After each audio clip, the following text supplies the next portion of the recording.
Hello everyone, welcome to my YouTube channel. So today I am going to discuss about my personal experiences about class 12th accountancy journey, how I was able to score more than 95 in my class 12th accountancy, and if I was able to do that, you can do that too, right? So without wasting any time, let's dive into the video, and I have few points handy with me that I am going to tell you, and if you are going to follow those points, I must guarantee you will also be able to score 95 plus in your class 12th accountancy. So without wasting any time, let's get started. So video शुरू करने से पहले let's understand कि हम क्या problem face करते हैं, what problem we as a student face. ठीक है, तो जब मैं क्लास 12th में थी, मेरे पास सबसे बड़ी प्रॉब्लम जो आती थी अकाउंट्स पढ़ते हुए वो ये थी कि मेरे पास के लिए बहुत सारा रिसोर्सेज होता था।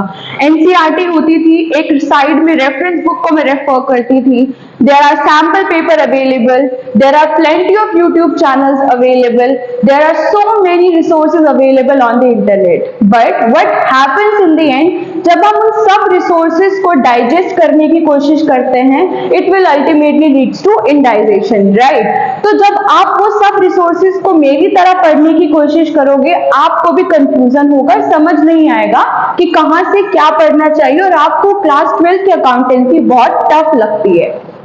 ठीक है, तो in order to overcome those fear, I have few points with me. Now I'm going to tell you. Let's start with the very first point: hard work plus smart work. Right तो हम लोग क्या करते हैं, हम लोग हर जगह से पढ़ना शुरू कर देते हैं। हम लोग एनसीईआरटी पढ़ते हैं, रेफरेंस बुक पढ़ते हैं, यूट्यूब पे वीडियोस देखना शुरू कर देते हैं, ठीक है, इंटरनेट पे प्रैक्टिस करना शुरू कर देते हैं क्वेश्चंस को, और उस सब से क्या होता है, हमें कहीं ना कहीं ये लगना शुरू हो जाता है कि यार इतना सारा पढ़ना है अकाउंटेंसी में, मुझसे तो नहीं होगा, मैं तो नहीं कर पाऊंगा। ठीक है, तो मेरे को भी ऐसा ही लगता था। ठीक है, तो उसके बाद जब मैं हार्डवर्क करती थी तो मुझे अकाउंटेंसी बहुत हार्ड लगती थी, तब आई combine smart work with hard work. तो आपको भी यही करना है, आपको हार्डवर्क के साथ साथ स्मार्ट वर्क करना है, और वो स्मार्ट वर्क कैसे करना है वो मैं आपको आगे पॉइंट्स के साथ साथ बताती चलूंगी। ठीक है, let's start with the second point. The second point is about clear all your concept. जो दूसरी चीज आपको करनी है वो ये करनी है कि आपको अपने सारे फंडे क्लियर करने हैं, सारे के सारे फंडे अपने टिप्स पे कर लो। अगर आपको सारे कॉन्सेप्ट क्लियर होंगे, ठीक है, तो फिर अगर उन कॉन्सेप्ट के बेसिस पर कोई भी क्वेश्चन आ जाएगा, आप उनको इजीली समझ सकोगे और सॉल्व करने की कोशिश करोगे। ठीक है, आई एम सेइंग कोशिश करोगे, व्हाई? बिकॉज आप एक बारी जब किसी चीज को समझ लेते हैं तो you have a basic understanding कि यार ये तो पता चल गया कि चलो ठीक है इसमें ऐसा करना है। अब इसके ऊपर क्वेश्चन आएगा तो इतना तो मुझे पता चल ही जाएगा कि ये उस कॉन्सेप्ट से रिलेटेड क्वेश्चन है, इसमें कुछ ऐसा होगा। ठीक है, तो आप दूसरी चीज क्या करो, अपने सारे कॉन्सेप्ट को क्लियर कर लो। नाउ तीसरा पॉइंट आता है कॉन्सेप्ट को क्लियर कैसे करेंगे। तीसरा पॉइंट जो बहुत इंपॉर्टेंट है और हम लोग जब अकाउंट्स पढ़ते हैं उसको जनरली नेग्लेक्ट कर देते हैं और हमें नहीं करना चाहिए।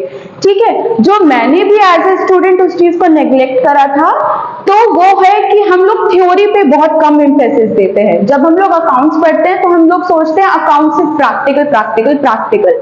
No, account is not only about the practical question, हमें प्रैक्टिकल पार्ट के साथ साथ थ्योरी पोर्शन भी कवर करना है। ठीक है, and I am not saying कि अब आप थ्योरी को पढ़ने बैठ जाओ और क्वेश्चन को प्रैक्टिस ना करो।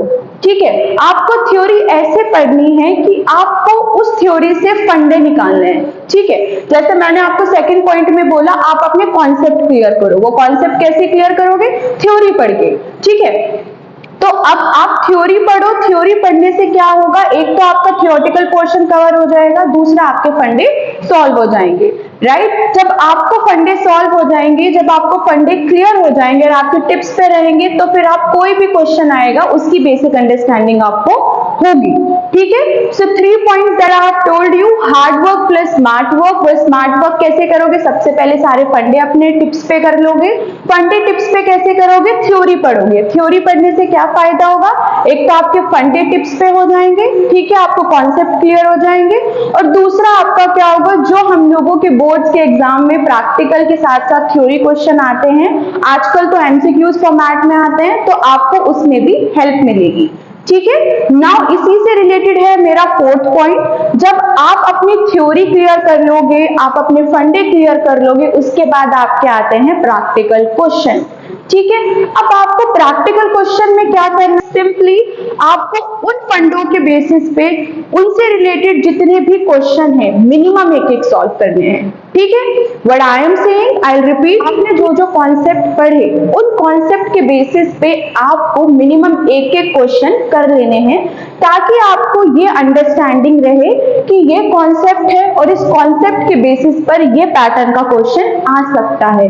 ठीक है, I am saying minimum, if you want you can do 1 or 2 question, right. एक बार आपको पता चल जाएगा कि ये कॉन्सेप्ट है, इस कॉन्सेप्ट पे ऐसे पैटर्न के क्वेश्चन आ सकते हैं, तो आपके लिए ये इजी हो जाएगा। आपको इतने सारे सोर्सेज पढ़ने की जरूरत नहीं, आपको सिंपल थ्योरी पढ़नी है, अपने फंडों को टिप्स पे करना है, टिप्स पे करने के बाद उन कॉन्सेप्ट के बेसिस पर 1 या 2 क्वेश्चन को प्रैक्टिस कर लेना है कि ये फंडा था और इस फंडे पे ऐसे क्वेश्चन आते हैं। ठीक है, this is what actually I did in my class 12 and that worked as a miracle for me. I would say that was the best thing that I came up with. Right, now let's move towards the 5th point, which is very important। जब आप सब कुछ कर लो, आप अपनी theory पढ़ लो, आपको फंडे क्लियर हो जाएं, आपने क्वेश्चन भी ट्राई कर लिए, राइट। उसके बाद अब आपको क्या करना है, आपको सैंपल पेपर्स उठाने हैं। ठीक है, सैंपल पेपर्स वो पेपर उठाने हैं जो आपको बताएगा कि आने वाला एग्जाम पैटर्न कैसा है। ठीक है, now if I talk about your exams, ठीक है, तो आपको अपने एग्जाम से रिलेटेड एग्जाम पैटर्न उठाना है। उस पैटर्न के बेसिस पे अब जितना आपने सीखा उसको उससे कोरिलेट करना है। कोरिलेट करने के बाद आप एक बार कोरिलेट कर लोगे तो आपको पता चल जाएगा कि ये मैंने पढ़ा है और ऐसे इससे पेपर में क्वेश्चन आता है। आपको 2 या 3 सैंपल पेपर को रीसेंट एग्जाम पैटर्न के बेसिस पर सॉल्व करना है। ठीक है, that I did, I actually solve more than 5 to 10 sample papers and that was the best thing that I have done and I actually had the understanding कि ऐसा मेरा paper आएगा। पेपर आने से पहले मुझे पेपर के पैटर्न की अंडरस्टैंडिंग अच्छे से थी।